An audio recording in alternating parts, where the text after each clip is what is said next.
quando nós nos reunimos aqui na jornada, nosso objetivo é exatamente interceder. E nós intercedemos pelos pastores, nós intercedemos por nações, nós intercedemos por diversos pedidos, incluindo as nossas necessidades. Então é muito importante que a gente tenha compreensão de como devemos interceder. Contudo, eu quero dizer uma coisa, antes de entrar propriamente no texto e no ensino, que eu acho muito importante.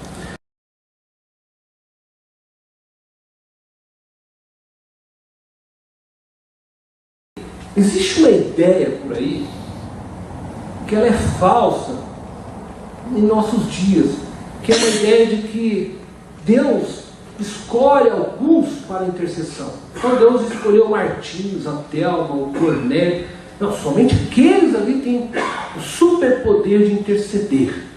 E essa ideia não é correta. Sabe, não existe super cristãos, né, da intercessão. O chamado, que muitas vezes nós falamos, se você tem um chamado para interceder, ele nasce de um coração que é devoto, apaixonado, rendido a Deus.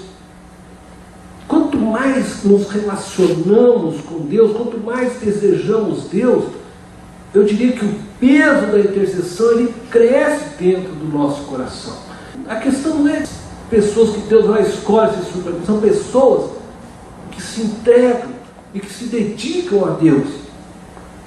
E quanto mais elas se aproximam de Deus, mais elas sentem a dor, mais elas têm empatia com aquilo que está também no coração de Deus, e mais então elas são desejosas de orar, de dedicar tempo por vidas, porque isso está no coração de Deus. Estão entendendo?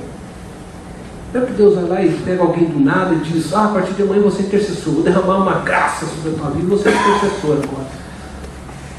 Você vai ver que quem intercede são as pessoas que buscam a Deus com seriedade. E Deus diz: buscar-me-eis e me achareis quando me buscarem de todo o coração. Quando você busca se relacionar com alguém, você busca cuidar da esposa, a esposa do marido. Quanto mais você busca estar próximo, mais você percebe as necessidades, mais você percebe a dor do outro, mais você tem interesse em querer participar disso. Não é verdade? Eu diria que a intercessão, ela flui disso. Quanto mais eu aproximo de Deus, os anseios, os desejos, os planos, os projetos de Deus, mais fazem parte de mim. E mais eu quero compartilhar e fazer parte disso com Ele. Então eu quero entrar com vocês e trazer alguns princípios que estão dentro do texto de Daniel. Eu não vou ler toda a oração, ela é longa. Nós vamos somente até o verso 9 e tirar alguns princípios de oração para nós.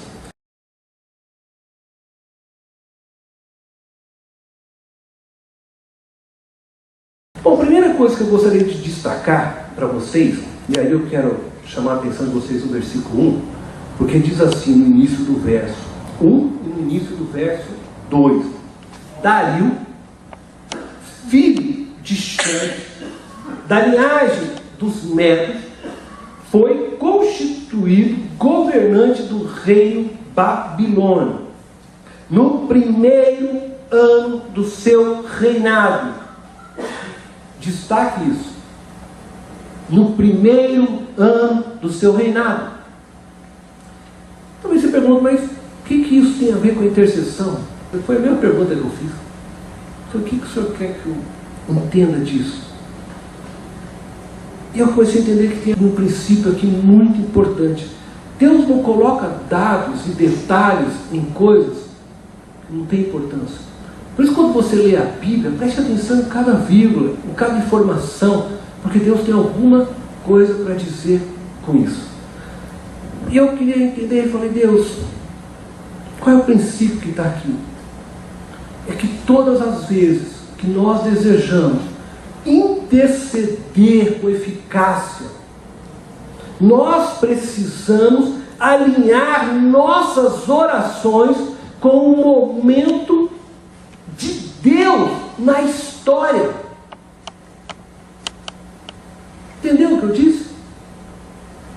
Eu vou repetir. Quando nós desejamos interceder com eficácia, precisamos alinhar nossas orações com o momento de Deus na história. Tem um segredo, tá aqui. Por que ele colocou isso? Para que nós pudéssemos entender o momento que Daniel está se colocando diante de Deus com referência ao seu pedido. No primeiro ano do seu reinado, o rei Dario começou a reinar no ano 529 antes de Cristo. Ele recebeu o reino babilônico no ano 529 antes de Cristo. Você vai me ajudar a fazer uma conta. Em 598 antes de Cristo, presta atenção, 598 antes de Cristo, Jerusalém foi conquistada por Nabucodonosor. Em 529, Daniel se coloca para interceder. Qual a diferença que temos aqui? Quantos anos que era? E quando que terminaria o cativeiro? 70. Daniel percebe, e nós vemos isso, porque ele fala assim: no primeiro ano do seu reinado, eu, Daniel, compreendi pelas escrituras. Ele leu as profecias de Jeremias, e aí Daniel falou: mas espera aí, já está para se completar os 70 anos, 69 anos. Então ele se coloca diante de Deus, lembrando e pedindo para que Deus pudesse ter misericórdia do seu povo, e nós vamos falar um pouco bem a respeito disso depois. Mas o que eu quero destacar é a importância de você entrar no momento certo, na história, e não querer achar que você vai mudar Deus dentro da história, mas você precisa entrar e se alinhar com Deus na história.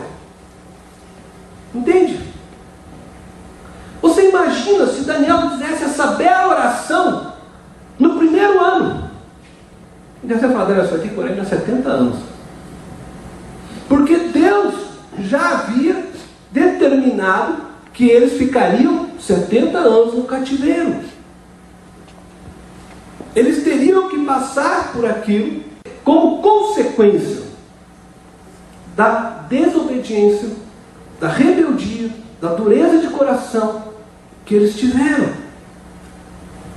Quando Daniel ora, Daniel diz o seguinte, no verso 19: Senhor, ouve, Senhor, perdoa, Senhor, vê e age. Obrigado. Por amor de ti, meu Deus, não te demores, pois a tua cidade e o teu povo levam o teu nome. Daniel está pedindo o quê? Ouve, Senhor, perdoa, age, não demore. Mas ele não está pedindo para Deus agora a libertação. Não, ele sabe. Eu compreendi que era 70 anos. Ele sabia que ainda tinha um tempo. O que ele está pedindo para Deus? Só não esquece, Deus, não demora. Não é completar 70 anos no primeiro dia, se possível. Nos tire deste lugar, mas lembra, eu vou pedir para você entender bem o que eu vou dizer, porque eu quero que você entenda essa questão de alinhar nossas orações ao momento de Deus. E durante a minha caminhada cristã, então por diversas vezes eu ouvi alguns testemunhos de pessoas dizendo assim: pastor, eu estou orando 25 anos para o meu marido se converter. E onde está seu marido? Continua perdido.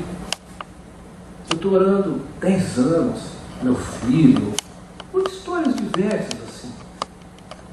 Me lembro de uma irmã que ela passava uma luta tremenda com o marido dela. Essa eu lembro que ela falou que já estava há 19 anos orando, que tinha visto, tinha diversas coisas. E quando eu li isso aqui, eu fiquei, Deus, me explica isso melhor, porque parece que o Senhor está querendo me mostrar algo. Por que as pessoas às vezes ficam 19 anos orando? Eu sempre tive isso no meu coração, 20 anos, 10, aliás, para mim já um ano já é muito, por uma coisa, e o Senhor, que é amor, o Senhor que é misericordioso, como ninguém, o Senhor que é capaz de amar muito mais do que eu, porque eu já ficaria incomodado. Uma mulher pedindo 19 anos, Senhor, pela salvação, pela transformação da vida do filho, de um marido. Será que o Senhor não consegue se compadecer? São 19 anos. Eu fico tentando imaginar, às vezes, essa mãe, ou essa esposa, ou esse pai, todas as vezes chegando diante de Deus e dizendo, Senhor, lembra-te aqui de mim, olha.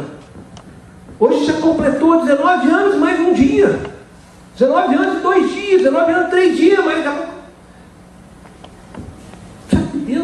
Deus é tão insensível. E aí eu fui deixando o Espírito, foi falando que muitas vezes as pessoas passam-se anos, mas porque elas não alinham a vida, a oração, ao tempo, ao kairós de Deus. E às vezes elas estão olhando para um lado e elas estão simplesmente cegas naquele caminho e fica e não conseguem perceber que aquele não é o tempo, que às vezes Deus está querendo dizer, espera, quieta o coração, vai chegar o momento certo, vou fazer a obra. Às vezes, enquanto isso, precisa dar testemunho, e eu já vi alguns casos, pastorando a igreja, que as mulheres oravam muito, mas o testemunho era ruim. Não é que elas eram ruins, não tinha sabedoria. Às vezes eu até brincava nesses no púlpito, falava, olha, você quer que teu marido se converta?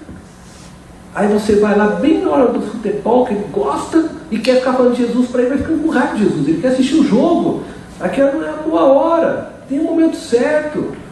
Talvez nem ia ficar falando, Pedro fala isso, né? Não é com palavras, né? Com tuas próprias ações, com a tua vida. Viva! Seja cristão simplesmente.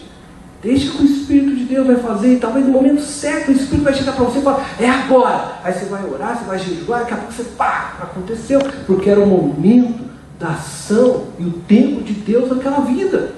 Mas às vezes é 70 anos que Deus quer trabalhar, e você quer no primeiro ano ficar trabalhando para Deus. Deus está fora do tempo.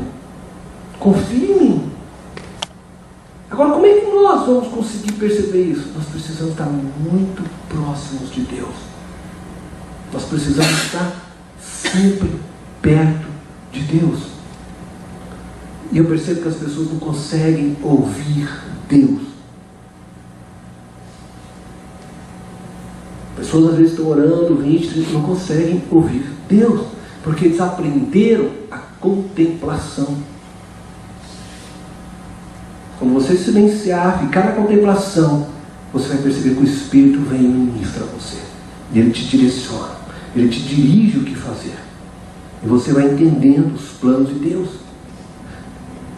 Amós, capítulo 3, verso 7, diz assim, certamente o Senhor, certamente, é algo que não tem dúvida, o Senhor revelará o seu segredo, o segredo está no coração dele, do seu profeta, do seu servo.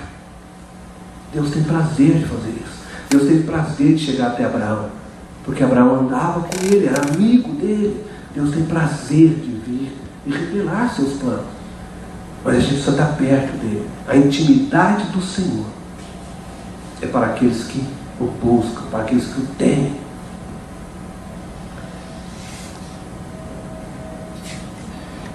Muitas de nossas orações levam anos, porque elas estão desalinhadas com o momento de Deus, com a vontade de Deus na história, muitas vezes, das nossas vidas daqueles que estão ao nosso redor com quem oramos.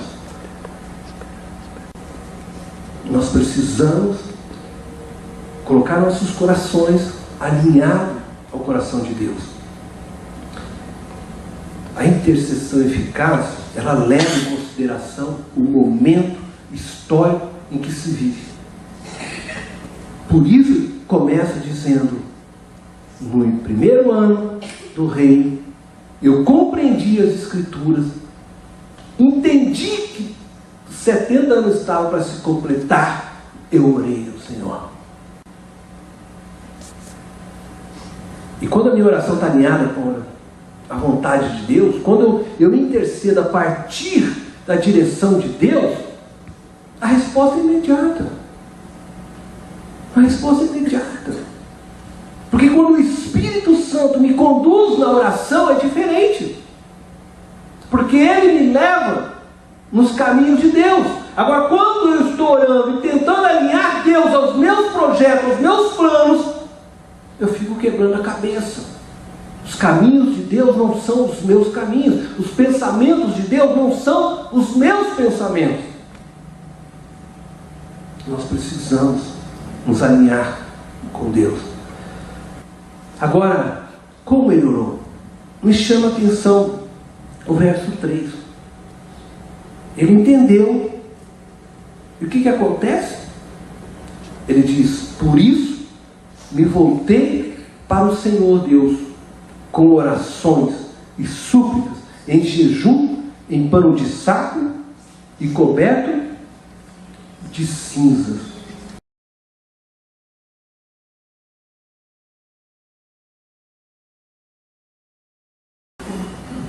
Precisamos sair da passividade e orarmos com fervor. Eu preciso alinhar, entender o tempo de Deus. E o que ele entendeu aquilo? Não, ele poderia simplesmente ter: Deus vai fazer. Não sei o que Deus vai fazer, ele já disse, né? 70 anos. Não, mas aquilo mexeu no coração. Eu quero ser parte dessa história que o Senhor Deus está fazendo. Então o que ele faz? Ele sai da sua passividade e ele diz: voltei o meu rosto ao Senhor. Voltei. Então tem duas coisas aqui. A primeira é que sair da passividade é tomar uma iniciativa, se colocar na brecha, assumir a oração diante de Deus. Quando nós tomamos conhecimento, muitas vezes, da realidade, por exemplo, do nosso país, da realidade do irmão que está dentro da igreja, quando nós tomamos conhecimento da realidade que rodeia e que cerca a igreja do Brasil, qual é a nossa atitude? Qual é a nossa ação? Será que nós ficamos passivos? Ou será que nós somos capazes de falar: não, peraí, eu vou voltar para Deus e buscar. Eu quero fazer parte do mover de Deus na história. Eu quero me alinhar dentro dessa história, eu quero ser parte disso. Deus, o Senhor está querendo fazer algo dentro da história da igreja brasileira, eu quero ser parte disso. Deus, o Senhor quer fazer algo na história daquela vida, eu quero ser parte disso. Precisamos escolher a oração. Você entende? É uma escolha, é uma atitude intencional. Não começo a orar sem que haja da minha parte uma intenção. Mas eu também acho muito estranho qualquer tipo de oração. Oração que não está ligada a nada. Não, eu preciso antes me colocar como um vaso de Deus. Eu quero entender, Deus, o que o Senhor está fazendo na história dessa pessoa. E às vezes você olha atentamente e você: o que está acontecendo, tanta coisa? Não, Deus tem uma coisa: Senhor, eu quero participar disso. O que o Senhor quer fazer na vida dela? O Senhor vai me usar para falar com ela? Talvez não. Talvez eu não seja apenas aquele que vai estar na brecha, intercedendo, clamando. O Senhor vai mover alguém, não sei. Mas eu quero estar ali. O que o Senhor está fazendo na história deste país? Eu quero fazer parte dessa história. Hoje a grande maioria das pessoas possui conhecimento da realidade que está acontecendo no mundo afora, política e social.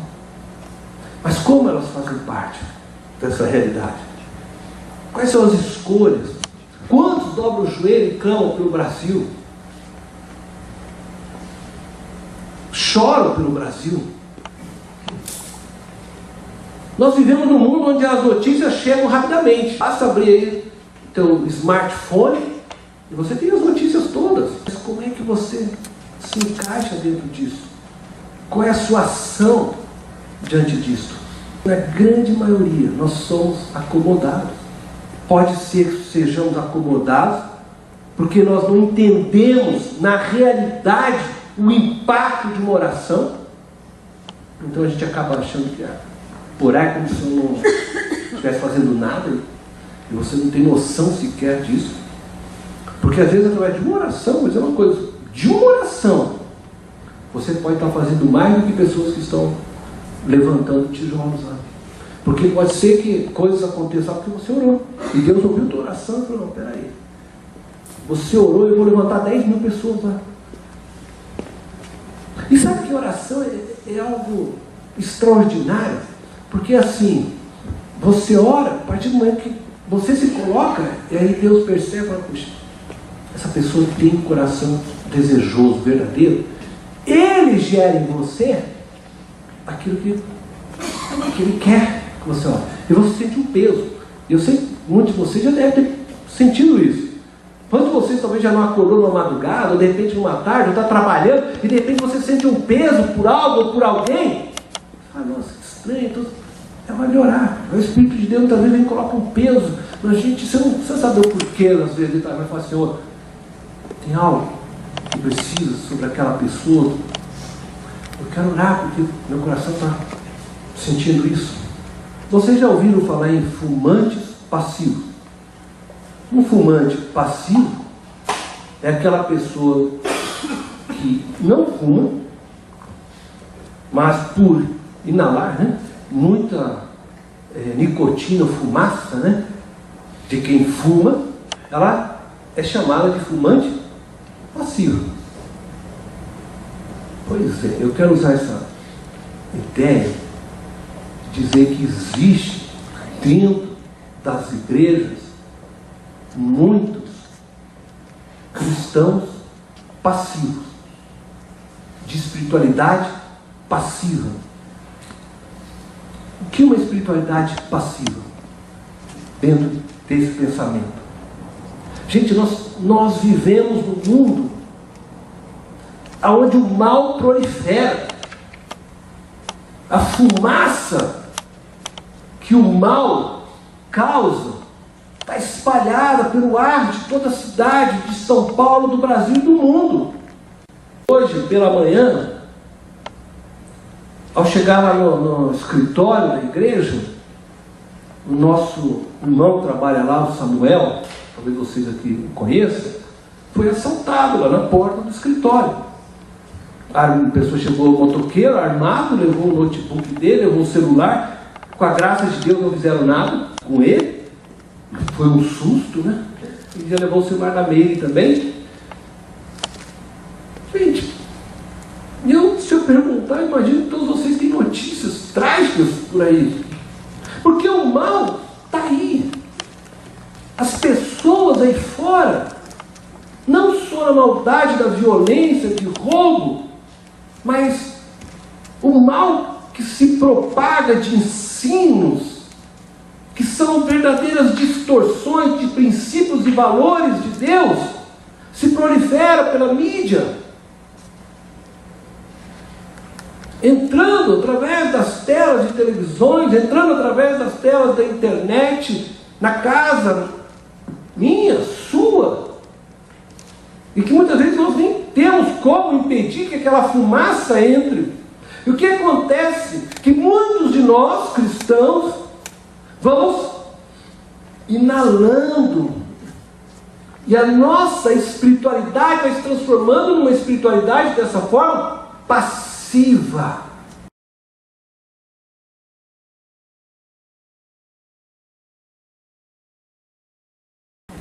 Porque nós vamos nos acostumando ao inalar estas coisas, e daqui a pouco nós meio que já quase achamos normal aquilo que se propaga, ou já não nos assustamos mais.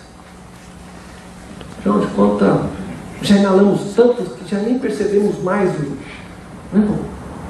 gosto, o cheiro, vamos dizer, da nicotina, do cigarro, do mal. E nos tornamos passivos. E ignoramos também. Por quê? Porque nós estamos passivos, nós nem sequer mais percebemos o mal que está diante de nós. Nós precisamos cuidar, precisamos nos alinhar e deixar de sermos cristãos passivos. Volte para buscar o Senhor. O segundo ensino que eu percebo aqui é porque ele busca, mas ele não busca de uma maneira assim, porque eu penso assim, se o texto só disser, voltei o meu rosto ao Senhor para o buscar com oração, pronto, para mim é suficiente. Daniel foi buscar, não, mas o texto dá ênfase. Ele coloca lá com oração, com súplica, com jejum, pano de saco e cinza. Ele busca intensamente, com zelo, com fervor. Quando nós desejamos interceder, nós precisamos interceder com fervor. É isso que ele está querendo dizer. O que eu entendo com isso? Como é que eu vou interceder por alguém, por uma nação, com fervor? Vou interceder pela Fábio. Ela pede para orar pela família. Aí eu leio lá, eu olho para Deus e falo, Deus, a Fábio está pedindo para orar pela família, tá? Como é que vai ter fervor numa oração? Como é que eu vou orar com zelo? Eu preciso primeiro ter empatia. Entende? Você tem empatia por aquilo, pelo pedido, pela nação para a qual eu vou orar. Você é o Nepal. Como é que se gera empatia? O que é empatia? Empatia é o sentimento de me colocar no lugar do outro e tentar sentir o que ela está sentindo. Então, eu vou orar pela família, eu preciso parar um pouco. Eu preciso aquietar meu coração. Percebe como oração não é algo tão assim simples. Eu preciso, sabe, esquecer um pouco de mim. Esquecer lá, né, dos meus problemas. Eu preciso falar assim, puxa, o que será que está acontecendo com a Fátima, com a família dela? Deus, por que ela está pedindo oração? Me ajuda, Senhor, a sentir a dor que está no coração dela. Me ajuda a ficar um pouco no lugar dela. E aí, quando eu tenho empatia, eu começo a orar com zelo, com fervor. Porque a dor dela passa a ser minha dor. Aí eu sou capaz de jejuar. Peraí, Deus, não vou aceitar isso, né? A família dela precisa ser restaurada, consertada. É como se fosse minha família. Então, gente, orar é algo que faz as pessoas hoje pensam que orar é entrar num quarto, ler lá o papel lá que foi dado. Senhor, ó, peraí que eu estou passando um e-mail para o senhor. Ó, recebi aqui hoje da rede de oração. Ó, o Martins está pedindo para orar pela Sueli. Ela bebeu água demais hoje. O fulano está não sei o quê. Aí terminei de orar, saí correndo. Passei um e-mail para Deus. E eu vou dizer assim, ó, eu fico assim às vezes porque eu fico pensando, eu tento imaginar como que os intercessores recebem isso, como eles fazem no seu dia a dia. Aliás, um dia eu preciso sentar cada um e perguntar isso. Como é que você age quando você recebe esses e-mails, né? Como é que isso funciona para você? Porque eu fico pensando que se meus filhos chegarem para conversar comigo e virem passar e-mail para mim, ó pai, o negócio é o seguinte, não, pera, para. Vamos conversar direito. Você está querendo pedir não sei o que por alguém, ou por quê, mas por que razão você está fazendo? Qual é o motivo? O que te motiva a vir aqui falar isso? Você entende, gente? Então, oração é algo que precisa ser, sabe, trabalhado, com cuidado. E eu vejo que Daniel tem esse senso de zelo, de fervor. Ele se coloca no lugar. Basta você ir lendo as orações, você vai ver que ele sempre coloca um nós. Estou nessa. Faço parte disso. Isso é empatia. Essa capacidade de compreender o sentimento de outra pessoa, imaginando-se na mesma situação. E aí sim eu sou levado a orar com fervor. E você sabe que nós não oramos com fervor a fim de mudarmos Deus. Eu já falei isso uma outra vez. Não pense que a tua oração vai mudar Deus. Alguém já disse para você que Deus é imutável? Mas nós somos movidos pelo amor a orar com fervor. Porque quando eu amo e eu me coloco no lugar do outro, eu sou levado a orar com fervor. A minha oração, ela pode não mudar Deus, mas eu mudo. E quando eu estou lá orando, Deus me muda e me coloca no plano dele e no momento certo. E talvez ele vai dizer para mim algo. Eu tenho algo para fazer lá na família da Fátima. Eu vou fazer. Espera que tu verá. Você sabe a resposta? Seja outra. Eu estou tratando com eles. Não importa. Mas se você ficar ali, Deus vai te falar algo. Deus iria libertar Israel.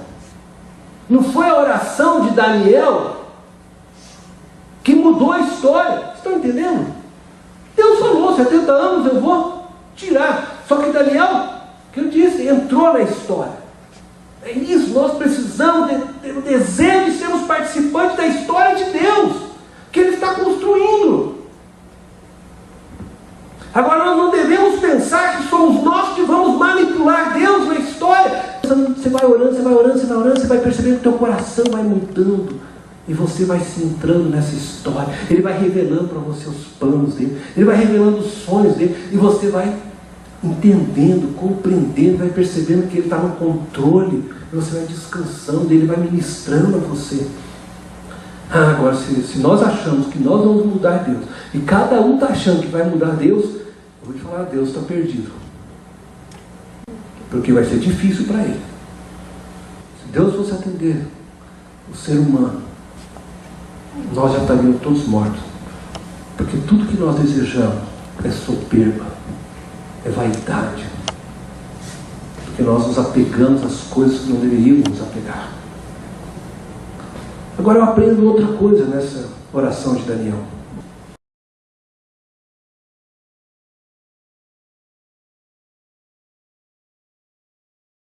Verso 4 e 6. Eu vou destacar algumas coisas, eu não vou ler todos os versos, mas algumas coisas dentro desses versos.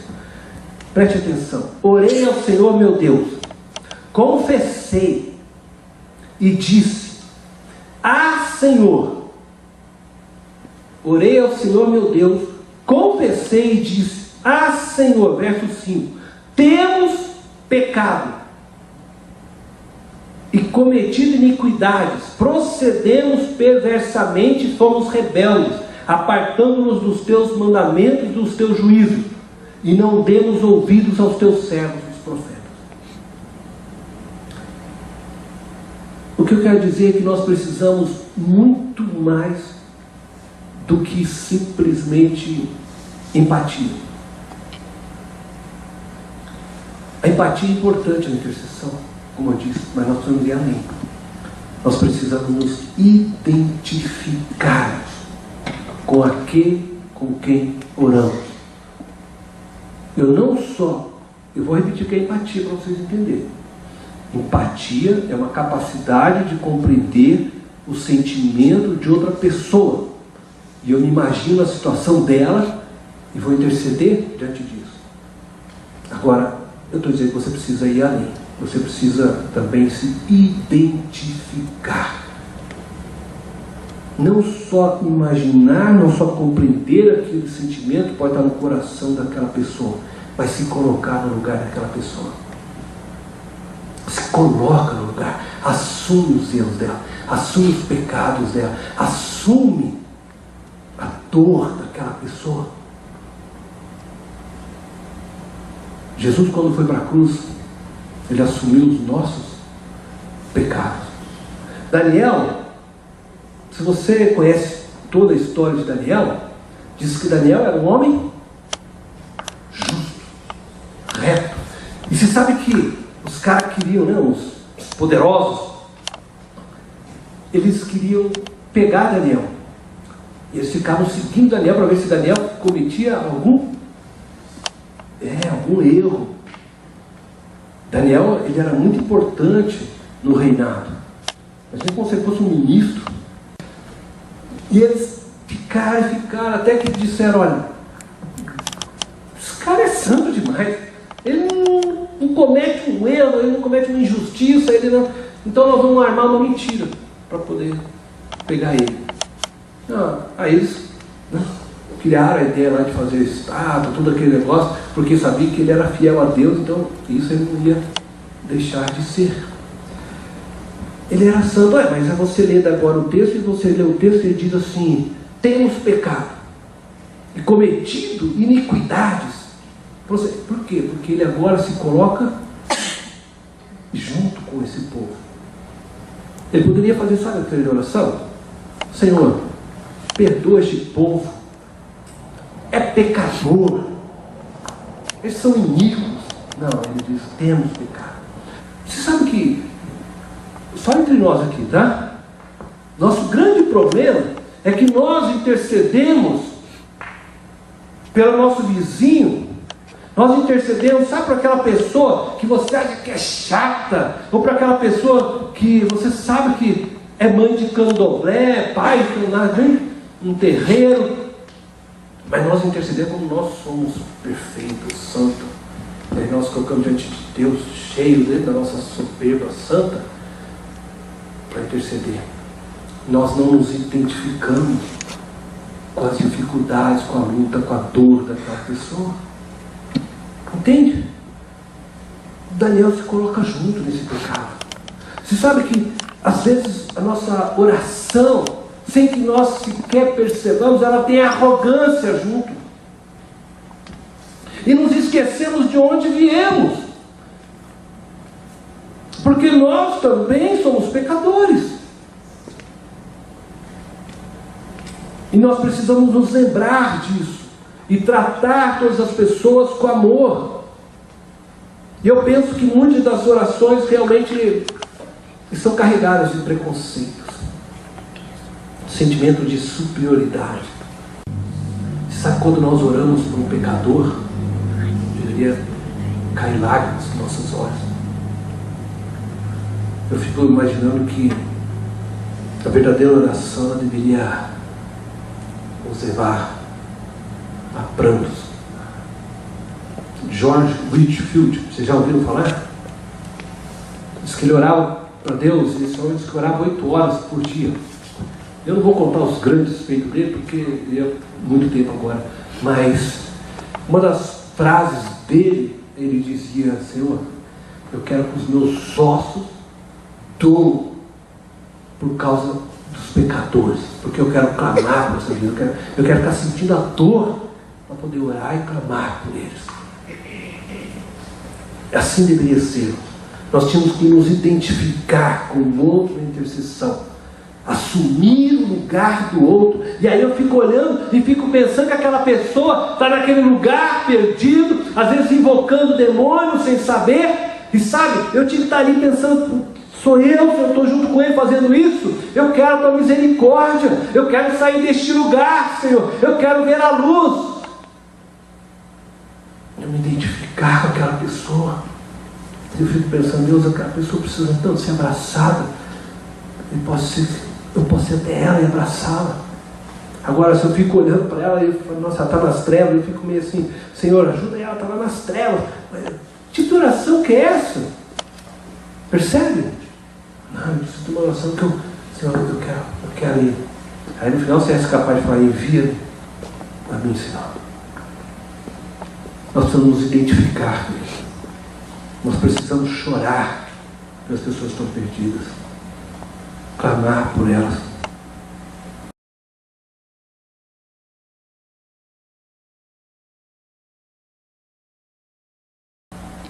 contar você ler o verso 4, 7 e 9.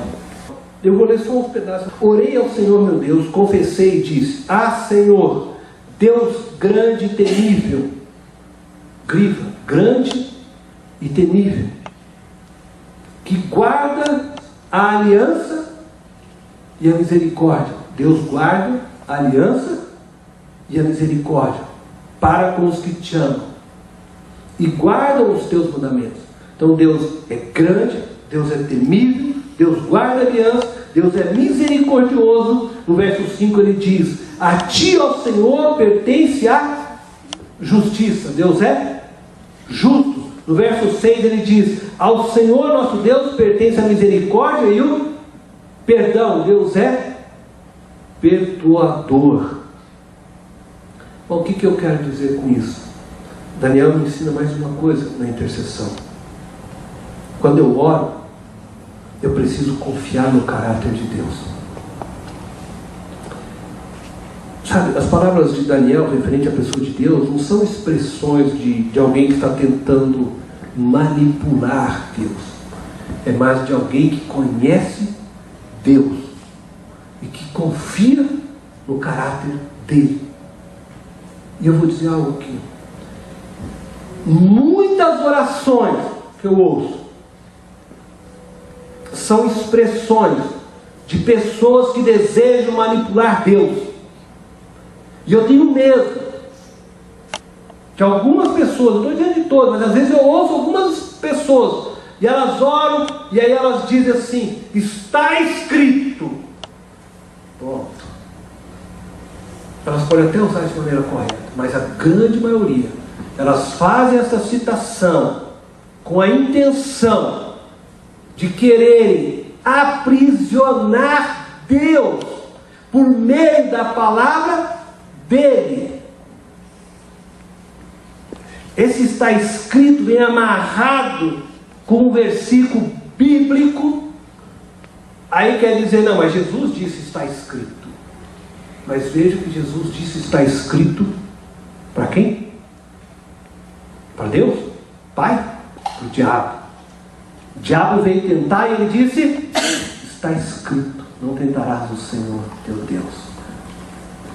Agora as pessoas voltam para Deus e elas aprenderam que não, Deus disse, Deus é zeloso em cumprir sua palavra, e fazem toda uma lógica construtiva que parece muito bonita e agradável, e fala: a partir disso agora Deus vai me obrigar a fazer o que eu quero.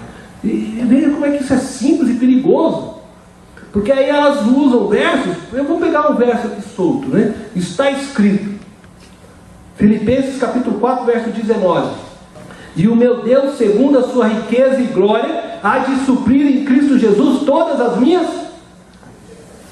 necessidades. Bom, está escrito. Então, uma vez escrito, o indivíduo, né, ele resolve,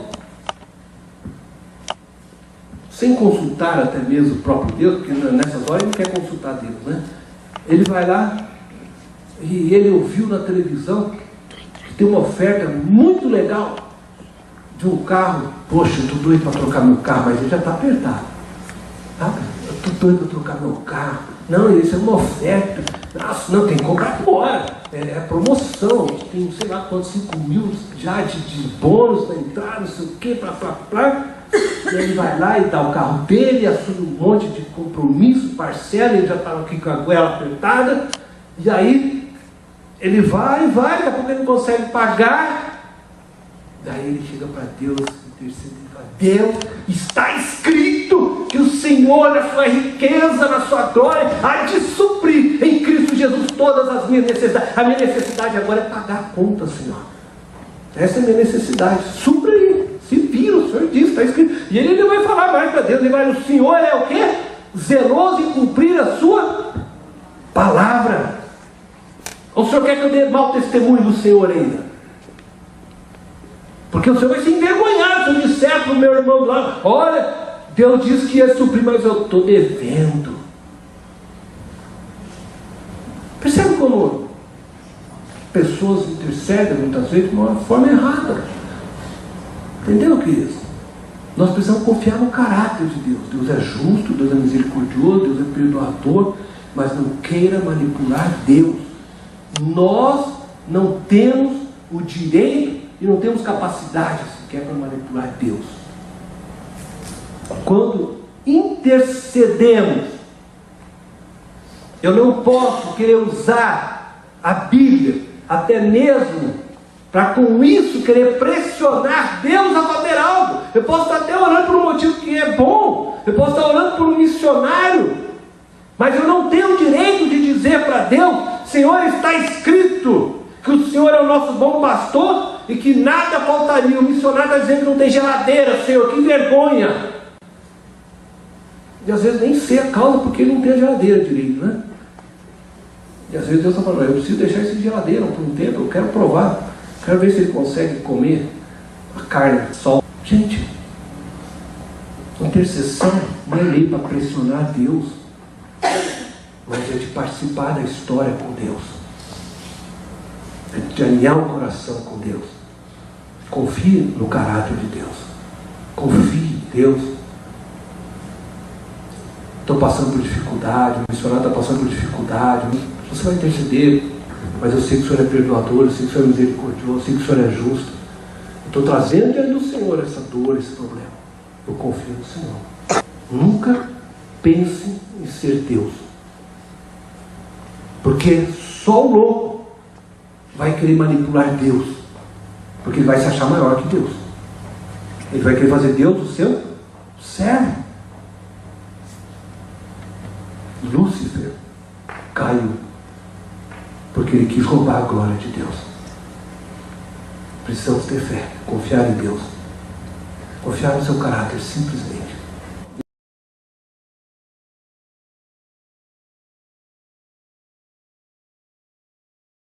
Ao intercedermos, só para te relembrar, devemos buscar alinhar nossas orações com o momento de Deus na história.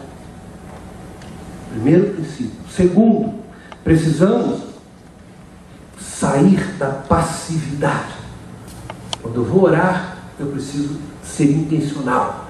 Eu vou orar, vou buscar Deus, e eu devo orar com fervor. Com fervor. Precisamos nos identificar com aquele a quem oramos. E precisamos confiar em Deus, no seu caráter, descansar nele. Eu orei 5 anos por uma nação. Eu não orei, hoje eu entendo isso, porque eu simplesmente escolhi aquilo. Hoje eu não oro mais. Não oro, porque hoje o Espírito Santo tirou isso do meu coração. Foi um momento, entende? Foi um momento da história de Deus comigo. Talvez outros, naquele momento, era para orar pelo Irã, pelo Iraque, mas aquilo era o que Deus queria comigo. Eu fui entendendo aquilo. Eu fui me apaixonando por aquela terra. Eu queria ir para lá. Quase que a igreja aqui me enviou para lá. Cheguei até preparar, fui até. E aí Deus fechou a porta, não era para ir. Depois dali Deus cortou e começou a mostrar outros caminhos. A interceder é você permitir que o Espírito Santo te conduza ao mover de Deus na história. E às vezes vai ser um longo prazo, às vezes pode ser curto, mas você vai fazer parte dessa história. E eu não sei. Você me perguntar, não sei, mas eu imagino que um dia eu vou chegar no céu, e de repente vai ter muitas vidas lá. Deus vai falar: isso aqui foi fruto de orações. Você fez parte disso. Você pode ser parte da história, da conversão de muitas pessoas que às vezes vão para o apelo da igreja, porque você está orando por salvação. Aí você fala: mas não fui eu. Não, mas estava ali, lançando a semente, oração, clamor. Nós não sabemos que Deus pode realizar por meio de uma oração, mas Ele faz grandes coisas. E a sua oração é muito importante. Por isso que nós temos esse período da jornada de oração.